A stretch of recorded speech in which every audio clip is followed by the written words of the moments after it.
TSM there in the red, gonna ban out Swain. Yep, Swain off the board has been super popular both as a mid laner and as a bottom laner. So seen so much in the ban phase early on. Along with Nocturne, we do expect things like Zoe and Aurelia also maybe to pop up here in the last couple rounds. Well, there's actually a Nocturne ban from Golden Guardian, so clearly respecting the power of that pick. Talia has also been very common on the red side as well. And one thing is that the Golden Guardians have really gravitated toward Kai'Sa for Deathly. He was pretty outspoken when he came back. His time in Korea, he spent practicing marksman specifically and didn't really want to play a lot of mages or other things in the bottom lane. And the Golden Guardians they've run a bunch of funnel strategies to incorporate marksmen into their compositions, even if they don't have Deathly down on the bottom side playing those marksmen. But it may be another focus again on the Kai'Sa and people kind of expecting that one coming from them. Yeah, I think yesterday FlyQuest did excellent preparation and kind of dismantled the funnel they set up with the Kai'Sa Braum. So curious to see if they do pick it, if they just play more standard. But the bans are finished for phase one. Zoe was the last one for Golden Guardians, taking that away from Bjergsen, and actually Rakan away from Matt. Yeah, we have seen a lot of teams also using the Rakan plus Xayah as a mid and jungle funnel strategy there. So banning out one half. Plus, Matt has had some very good engages in his Rakan games. And he actually had a pretty good day yesterday. They got first blood in the bottom lane before Golden Guardians started to lose control of that game. Ooh, and this already signals a change in the wind, I think, for Golden Guardians. Aurelia first pick away from Bjergsen, kind of giving Mickey the power here in the draft. And Haunter, he's already locked in Aatrox, by the way. He's getting as many games as he can in before the rework. Yeah, Haunter is just loving the old Aatrox. And he had a very good game yesterday, in contrast to last week where Impact completely bullied him with a Renekton pick. He had a very strong game versus another Renekton, was able to do just fine in lane, also turn that one around for them. So he feels very confident, obviously, on the champion.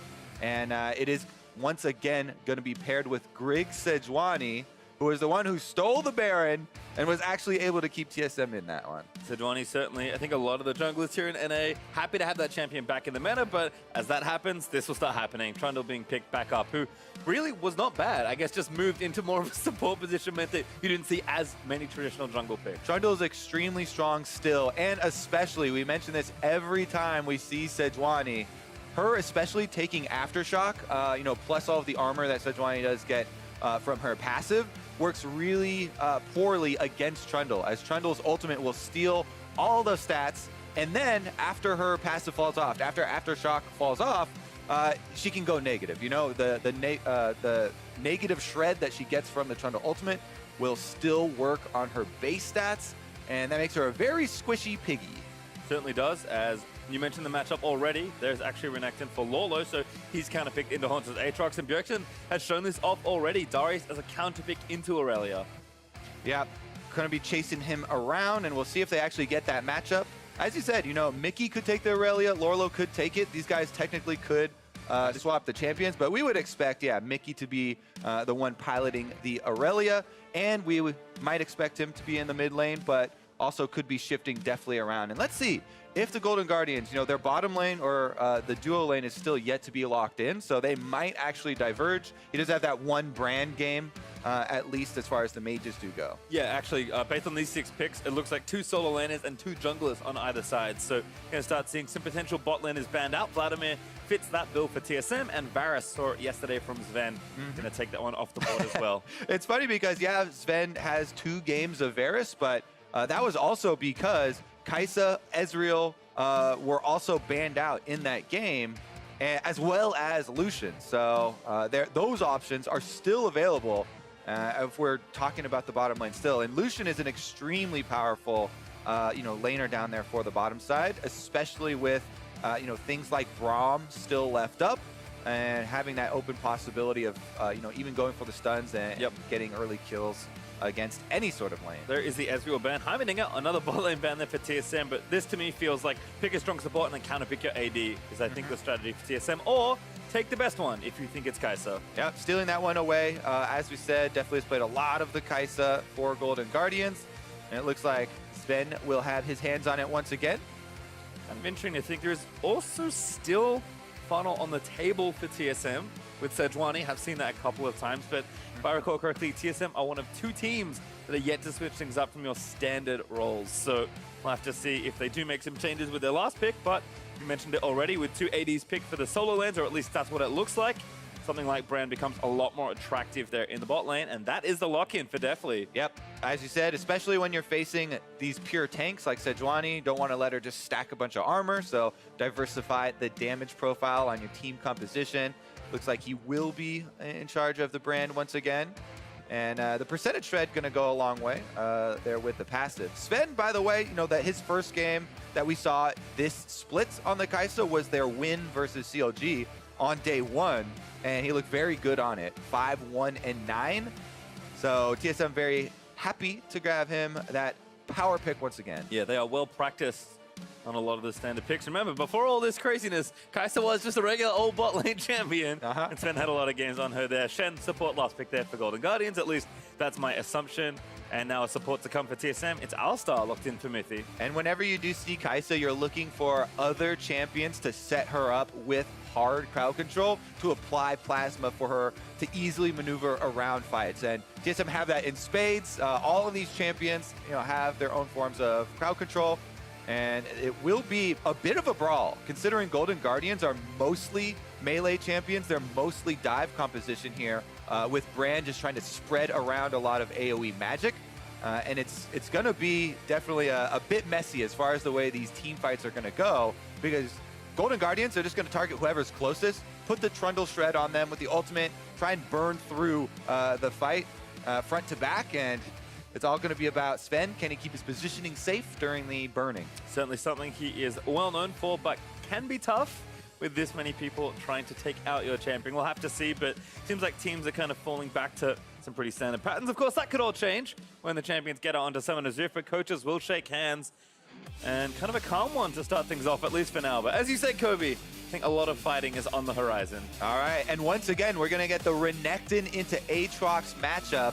I think if Contracts, especially on this Trundle, makes an early visit up to that matchup, then we might see again another early Renekton bullying the Aatrox. You take press the attack, it procs very easily on your W because that counts as 2 swings right there. If it's not even empowered, and then prepare to get the extra one as well.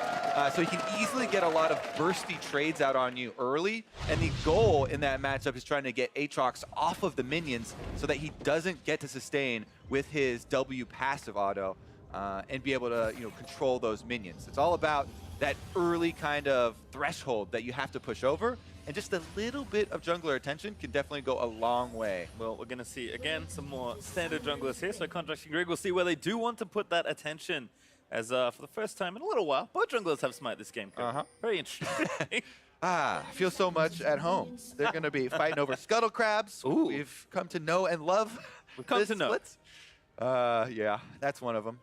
Trundle, though, Trundle is very good, especially at you know, dueling early. So one thing that you have seen with champions like Trundle or Camille is another good example that's very good after just a level 2 at dueling people, is you grab your red buff, control both scuttles, and try and bully the other jungler out of control. And then that can kind of snowball both in vision as well as keeping the timer and control of the very valuable source of experience and gold. In pro play, it's fairly difficult because the laners are going to be fighting very heavily to make sure that your jungler can at least trade for one of those scuttles, you know, and put down the wards. But Golden Guardians making the first move. Late invade, there is a slow for Contract, gets the bite down. Haunts are forced to skill Q and fly away. And that's very important. This is a minute 30 in. The delayed invade gives them a big chunk of health onto the Aatrox, and that gets them closer to that threshold I was talking about of Renekton being able to push Aatrox away from the minions and not let him get sustained through his W audio attacks. That couple hundred health in the level 1 right there, definitely going to be big. See Lolo using that, playing up, does spin the blade around and get some damage down onto Haunter, who is going to have to wait patiently for these minions at this point. Yeah. Luckily there for Haunter, though. He was able to get all 3 melees with his Dark Flight. So he did get the last hit on all of those. Feels pretty good, at least, you know, about securing the money there. And he's staying in experience range, even if a couple of these range ones do die off. Meanwhile, though, because Contracts and Lorlo went for that invade and they started red, it made Grig an easy path down to trade the Scuttle Crabs because he knows there's no way Contracts, unless he shows through the mid lane, is going to control both of them, and Grig will at least be able to get one, but still, he's going to have to be very worried about going offensive here, as there's so much control in the Golden Guardians early game. Contracts is here in the top side, but I think it's more for these Krugs than potentially diving onto Haunter. I think, yeah, Haunter smells the possibility, you know, of a dive here, and it's so Aatrox cannot stack up his passive level 2. You just don't have enough abilities to get those going, so he needs support. Ooh, nice pathing actually from Grig, but Contract's already level 3. Is going to counter jungle these away. Lolo, with the push, is able to join his jungler very quickly. Make sure to protect him from any potential skirmish. Yeah, get some more levels in Aatrox. Now Haunter has access to all 3 abilities. You can more quickly stack your passive up and get your revive ready for a possible tower dive. Still though, good trade from Lorlo there. Proxys press the attack, gets off his harassment at the turret.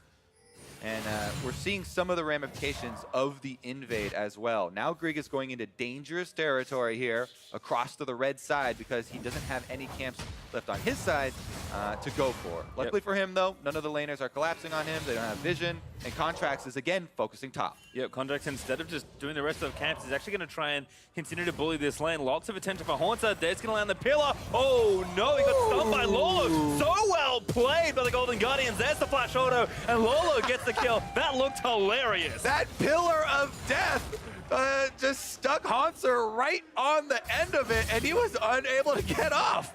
Tried to dark flight out of it, but not going to have the correct timing there. Mickey going to have to flash away from Bjergsen, though. Bjergsen, though, yep. Looking to spin it around. Decimate, passive goes up.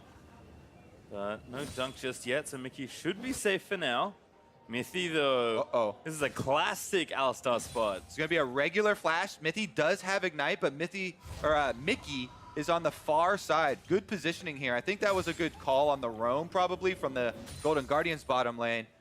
They talked a lot about communication with Mickey, and this gameplay either is just super good game sense by him or good communication. Let's take another look and slow this one down to see the interaction. Pillar goes up, knocks him above, but Lorlo just barely, it looked like, got the stun off. Yep. As he's in the air, so unable to actually take flight there. Yep. Jumped very high, about to spread his wing. I believe Haunter is actually already showed us this interaction versus on, but you are only unstoppable when you are flying, not when you are trying to take flight. Unlucky that Aatrox has to jump so high up first before trying to take flight. However, that small little second is enough for Lorlo to close the gap. It was a very good pillar there by Contract. So one of the things with pillar placement is there's actually a big difference between the mediocre pillars and actually getting right on the person to get the full knock-up, as well as pushing them back a little bit and getting the center of the slow there. So definitely well played by him, right on the champion, and it earns them the first blood. Yep, Contract's persistence does pay off. He's going to take the Raptors again. Trying to cycle through TSM's jungle. Looks like he's leaving a couple because he sees a flashless Aatrox with a wave building. Yep. Another dive is coming, Kobe. They want to camp him again. Here we go. Not a very restful vacation for Haunter. Get camped all time long. He's going to get pilled once more, flies back down, going to try and get the passive back up, but he's got no chance. Lolo slice and dices through and takes him out again. Yep, still unable to get off enough in-combat abilities there. Now, again, Mickey, though, he doesn't have flash.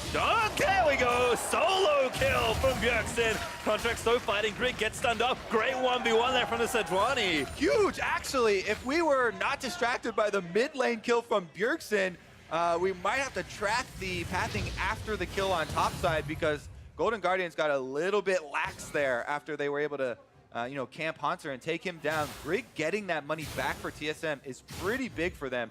All that being said, though, Golden Guardians still with a very healthy early game lead. By the way, there's still a 2v2 in the bot lane.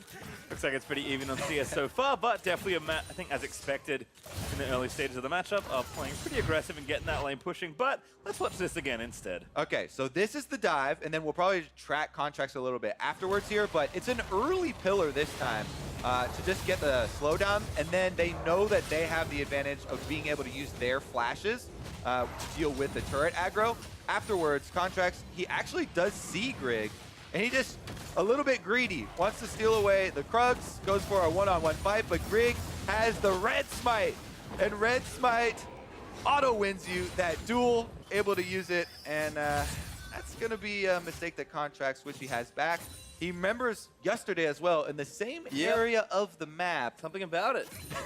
Very headstrong player, it feels like. I mean, he could have brought Lolo with him, so kind of interesting to see maybe some of the aggressive tendencies getting himself in silly spots. That's one of the reasons why people love watching Contracts play is that, oh, never mind though, Mickey in mid. We're at it again, great ult from Grig to start it off, but here's Matt with a taunt. Bjergsen again looking for the ultimate. Mickey, Vanguard's edge just on Bjergsen, but Grig gonna just walk away from it. Bjergsen had to flash, but he did escape. Yeah, Bjergsen did not have cooldown back on his ultimate yet, so there was no Noxian guillotine for the execution on Mickey, and he has to flash away. Good collapse there.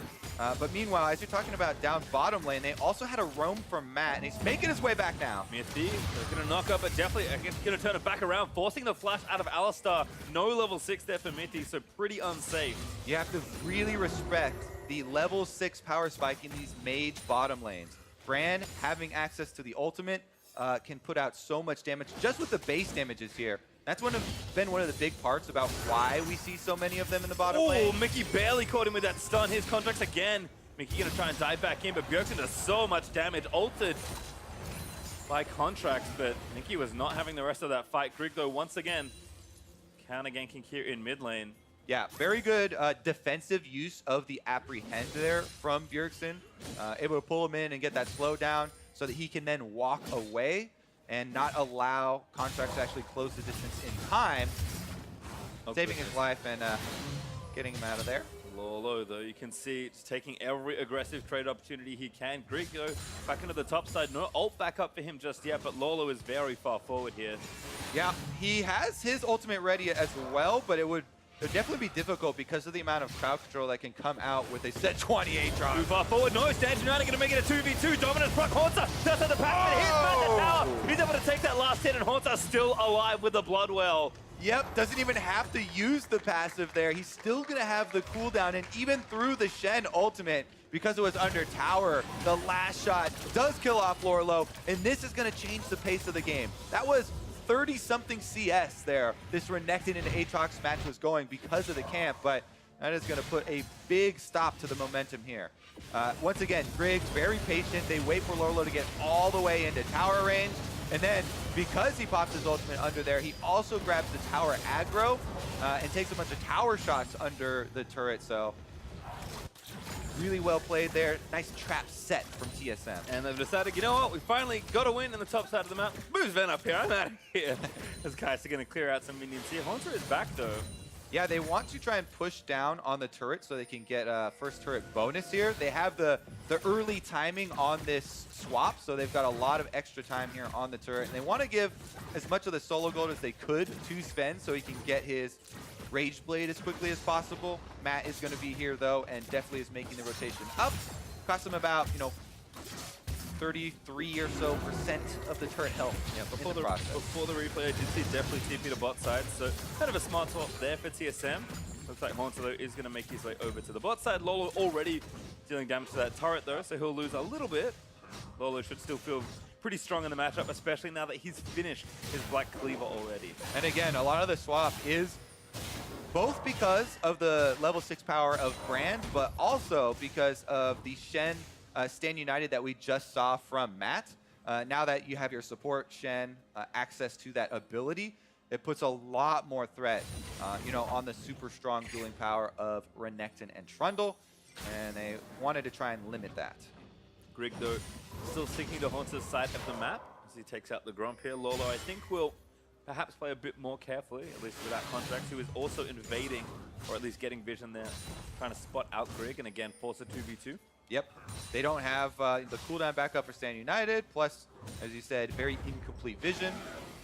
And the amount of crowd control and ease of engage for the Sejuani Aatrox is definitely very threatening, because he could just dark flight in, and the range of Sejuani ultimate allows her to get close enough, stacking up the passives. We've already seen it on display. Cloud Drake, though, is going to be a very valuable target as well as move speed. Oh no. Nice to be in there on the cannon miss. Those things have become so painful, Pastry. Yeah. Bulky boys. Hard to get all their gold sometimes. Let's check back in with Mickey. Still a little behind in CS. Bjergsen doing well with his counter pick here, but Mickey Just going to clean those minions up, and he'll be fine as the matchup continues, and he moves towards his first item spike. Yeah, basically all of this TSM composition is a bunch of bruisers that will just play around in front of Kai'Sa. They're trying to get Sven to his Rage Blade as early as possible, and then have him just work around these fights and create room for him with all of their knockups and stuns. Golden Guardians are trying to put a stop to that. They've got the Brand to try and pressure early, Shen for cross-map plays, and a strong duo of Renekton and Trundle that they're trying to use to open up the map. Yeah, Matt's ult is back up, by the way. So it looks like Rift are going to get started here by TSM. Golden Guardians do know about this, and bot tower is going to be the trade. Makes sense now why Greg started the objective, but I think definitely Matt want to try something. Yeah, we'll see how this one turns out. TSM, it is the right thing to do to try and trade cross-map rather than fight that strong duo we're talking about. Like Renekton and Trundle, very hard to deal with, so you don't want to match them, and you'd much rather just trade for something on the other side of the map. Golden Guardians do get first turret bonus gold. They should also be able to clean up this Drake, but Rift Herald will be in the hands of TSM, and when you have that eye, it does interesting things about priority, because if TSM make a move with Drig, you kind of have to send defense in that area. You can't let a Rift Herald empowered push go unattended. Whoa, Mickey with the flash vanguards there, looking for Sven. Doesn't going to land the follow-up start, and now the rest of his team going forward. Mickey though still posturing aggressively. Greg is here though, trying to win the 3v3, Stand United needs to live, but Defiant Dance not enough. Matt just there with the shield, trying to protect his teammate, but he pops a stopwatch to hope Definitely will live. Bjergsen flashes in, still ghosting in towards Definitely. Apprehend slows it down. Mickey with a combo, here comes the dunk. Bjergsen gonna line it up and takes down Definitely. Yeah, very over-aggressive call from the Golden Guardians. They make their play away from the Renekton, away from the Trundle with everyone else, and that is way too deep. During the Defiant Dance from Aurelia, yeah, it reduces huge amounts of damage, depending on how many points you put into it, but it also, during that time, Kai'Sa can still stack up the passive, and then Sven able to finish him off very quickly there. Now, again, Rift Herald was activated for a very quick turret afterwards, but they only will get 1.5 here as the extra charge does go through. Yep, feels like that's the best thing you can get most of the time as you watch this again from Mickey. I mean, the Spirit of the Roam is nice, but... So that was a good display of the ultimate flash that you can pull on Aurelia.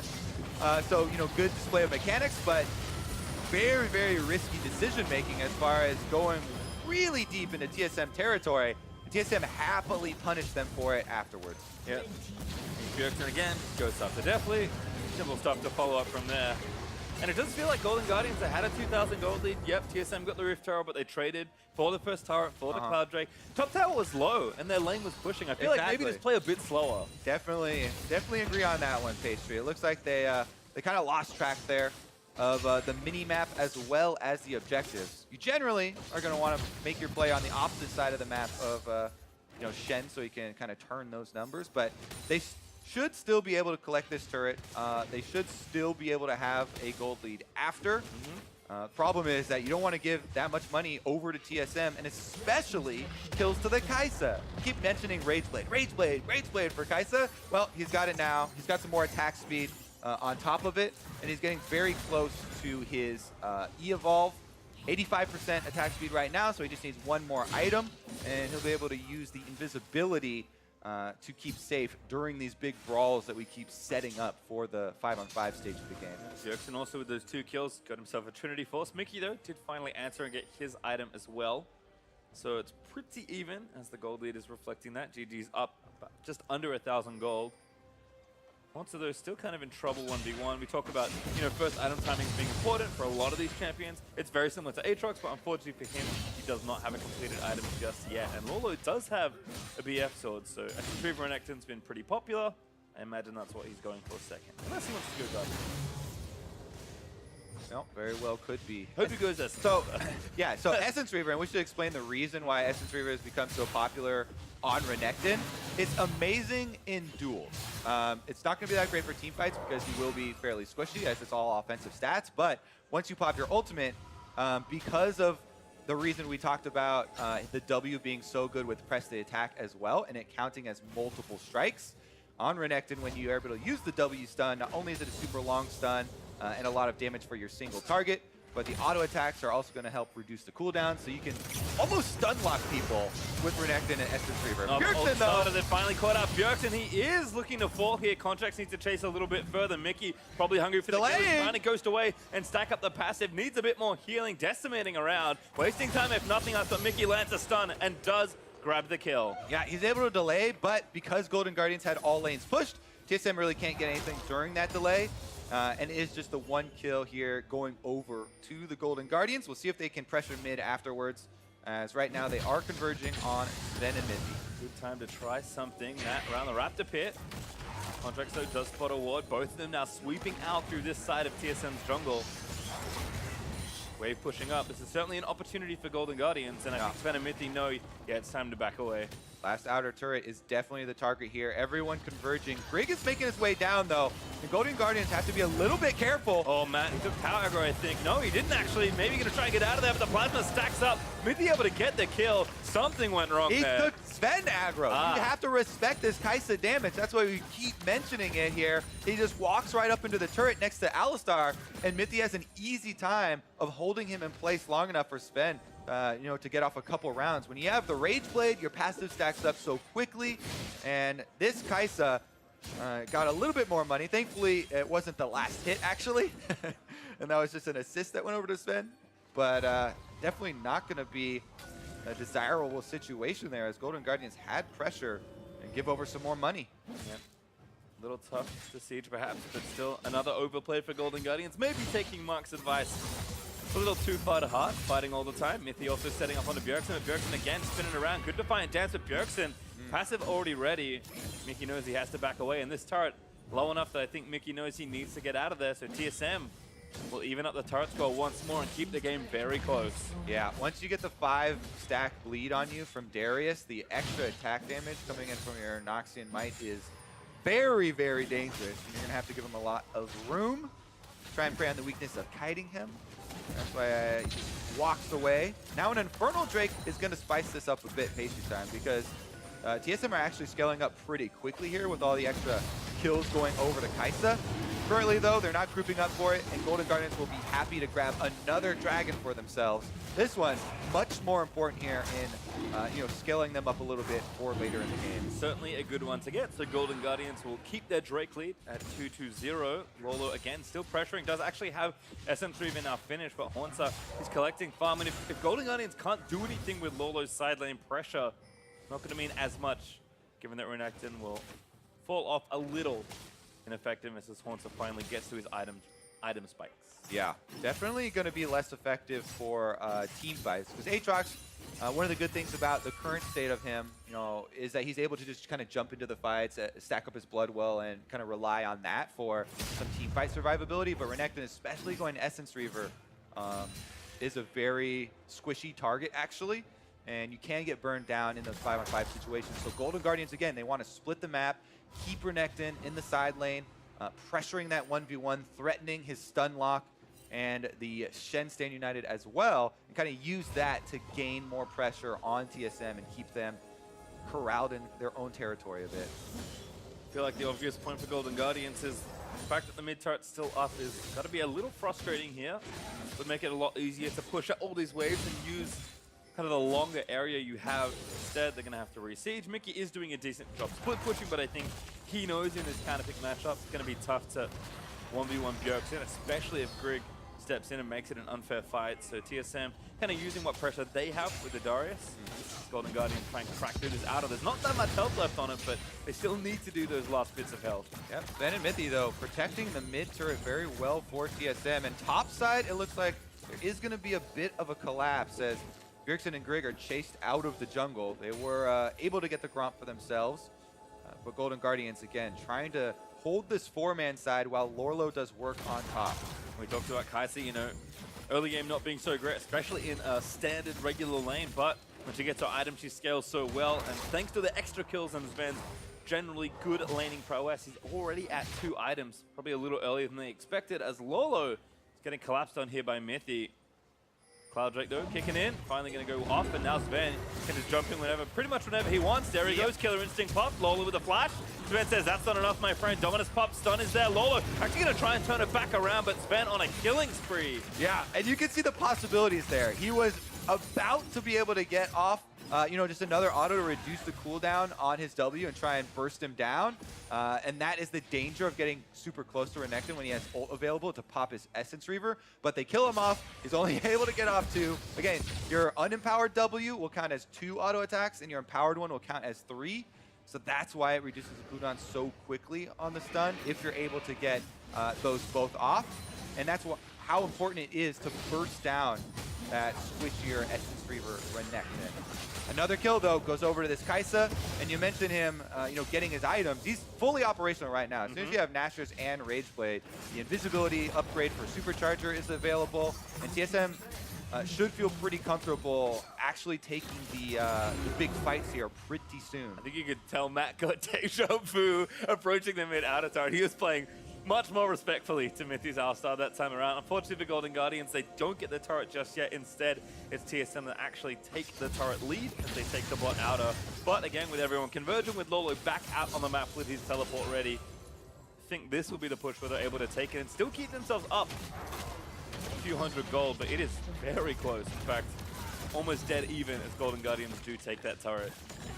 All right, we'll see the fight over wards now, because even this early in the game, Baron is a viable target if left unattended here. So neither team should be letting the vision go around that area. And you can see there's actually dueling control wards in the pit right now from Golden Guardian. Not much of a duel as it turns out. More of a stalemate. Ward duels are incredibly exciting, Pastry. It's a stare down duel. Yeah, that's all it is. Looking each other squarely in the eyes. Oh no! The Golden Guardians one is about to be taken out. Greg is moving over. 2v1, not a very fair fight. Lolo and Haunsa, maybe a few more friends joining it. 2v3 right now, by the looks of things. Contract's going in, he's immediately going out. Maybe staying in as Stanford procs in. Lolo kind of low, but the Essence play going off. No, he's been on a rampage. Takes down the Croc, and now Matt's forced to flash away, but Mithy just storming people down. Sven collects a triple kill. Golden Guardian's aggression is starting to cost them. Yeah, in those situations, you can't make a mistake. Oh, Mickey! Gonna have to flash. Golden Guardians, it looked a little bit undecided whether they were taking this fight and how they were going to pull it off or not, whereas TSM just collapsed on them quickly. Now they're able to move over to that Baron we mentioned, and they've got full control. Yeah, this should be a pretty straightforward take here for TSM with contracts dead. Still for 15 seconds. Mickey and definitely gonna try something, but Mithy running defense around the flank. Oh, he wants to cut them off before they're able to escape. TSM will be happy to just take the Baron, though, and push afterwards. Yeah, two big boys, both Bjergsen and Mithy, basically stopping anyone from getting in the pit as well. Watch this one again. All right, so again, they have a Shen on their team, so they can turn the numbers to 3v3 right now. But again, it looked like they were undecided as contracts headed up, then they went for the blast cone. Then, as soon as they all get knocked up there, it's all over, right?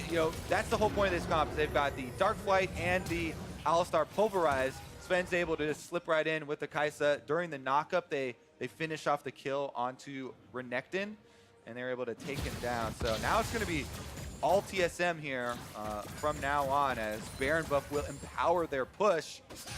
We'll see how much of a gold lead they can get after this. Up until this point, as you can see, Golden Guardians with control over the early game. Yeah, it has been very close, but if you're a fan of predicting or forecasting things, you can kind of see where the gold graph is starting to go now that TSM have that Baron. So we'll see if Golden Guardians can defend effectively, because this game has been basically 2,000 between the two teams at any given time. Monster, though, is going to get TSM a Drake. Pretty simple solo there for the Aatrox, who also has his 2 items completed. TSM looking for more, though. Again, breaking an inhibitor turret is kind of the gold standard for your first Baron push, but they'll take pretty much whatever money they can find. Yeah, and for TSM, the money has gone to the right place. Sven now 6 kills on the Kai'Sa.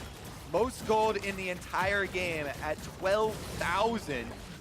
And that is definitely a good way to get this competition to the end game here. Secondary turret, you can tell, taken with no resistance at all during the Baron buff, and they have a leisurely road here to clean up the rest of them as well. Yep, 4 turrets to 3, make it 5 with mid-tier 2. It does fall down.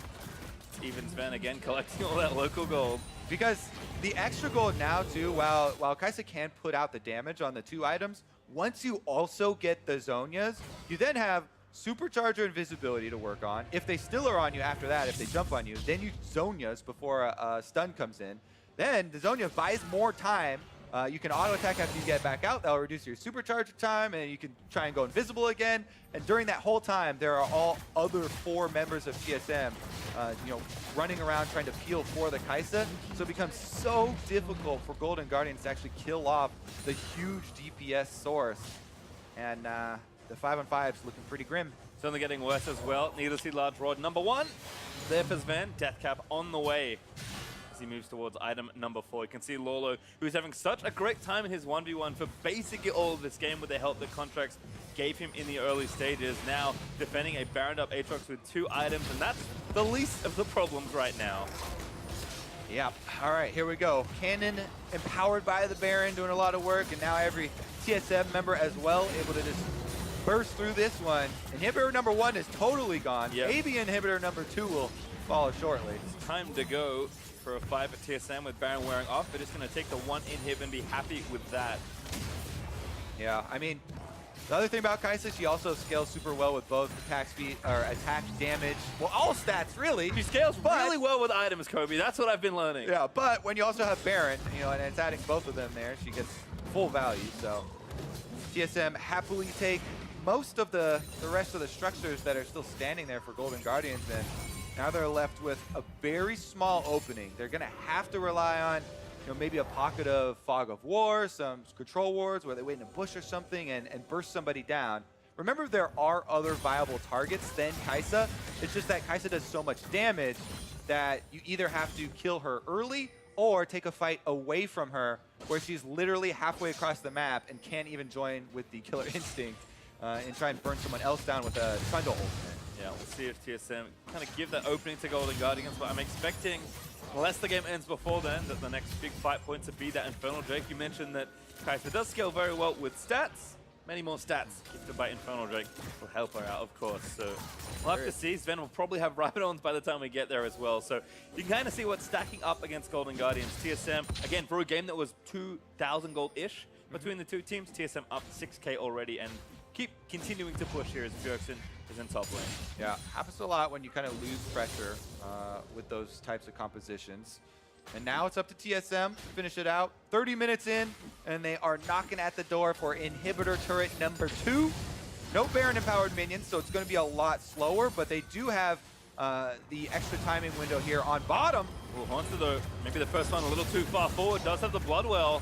But I think TSM are just going to leave him to die. Haunter, yep, nowhere to go, flies away. Okay, that is the opening Golden Guardians desperately need. The passive taken down from Haunter, as well as actually getting the kill, is going to buy them a bit of time to try and set up. Because TSM, they've taken over complete vision control as well.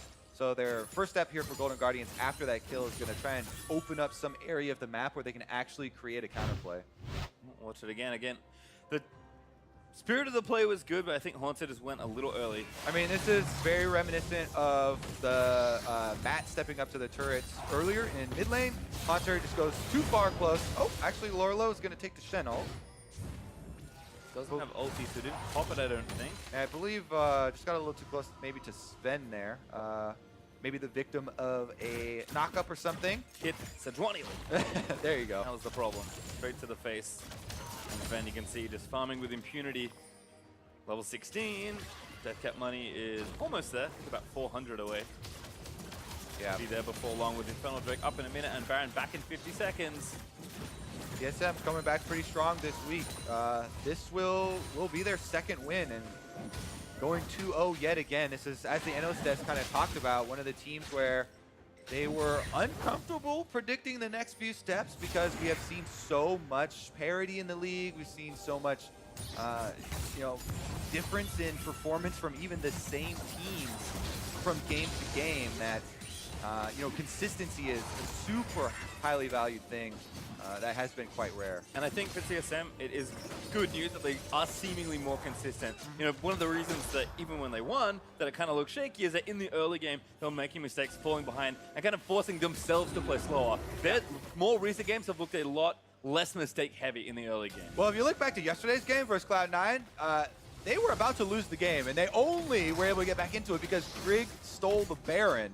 So having a performance like this today where they don't have to worry, you know, there's not as much of a swing here, is definitely going to be, will definitely make them feel a lot better about the weekend. Assuming they're able to close this game out cleanly, which of course is not a guarantee just yet. Certainly looking in position to do so, but you're right. I mean, yesterday there were some struggles, so it's a long way to go for a lot of these teams. The TSM seemingly on the up as I'll take Baron number 2. Ponsa basically did that on his own. I think Grig was just a safety measure. Golden Guardian, so I think the smart trade will take this Dragon away. Kings! They got all 3 in the pit. There we go. Now they go back and use them to fight, because TSM are going to force them here. At least they have all the Infernals. That is true. No one can take that away from them this game, Kobe. But they can take away the inhibitor. And maybe the Nexus. 2 inhibs down is never a good sign, and unfortunately for Golden Guardians, not back in time from that Drake take to get themselves out into a position to start a team fight. And again, Sven only getting stronger.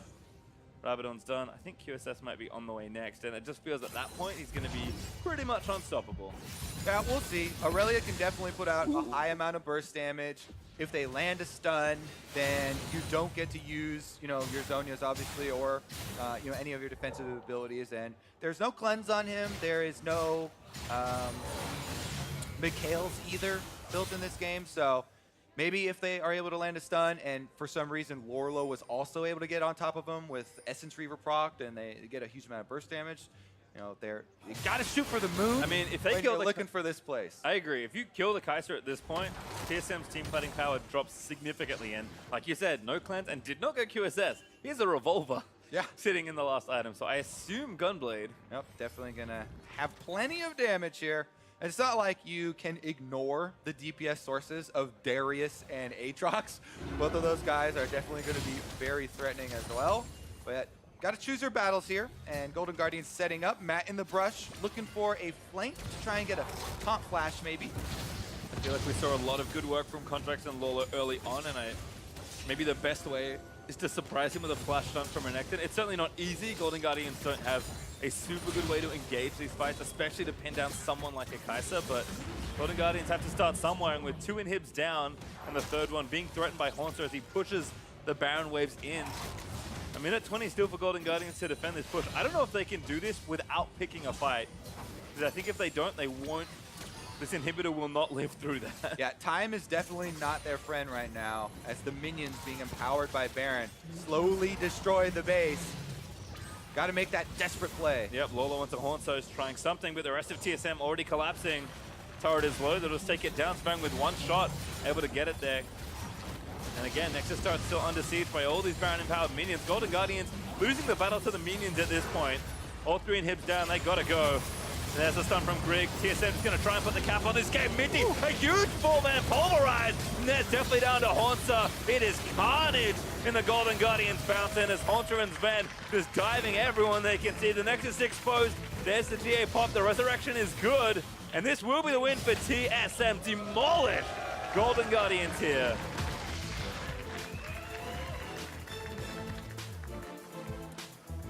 TSM doing a very good job of punishing those openings, as Golden Guardians got a little bit too deep a couple of times in the early game, overplayed their hand, and overstayed.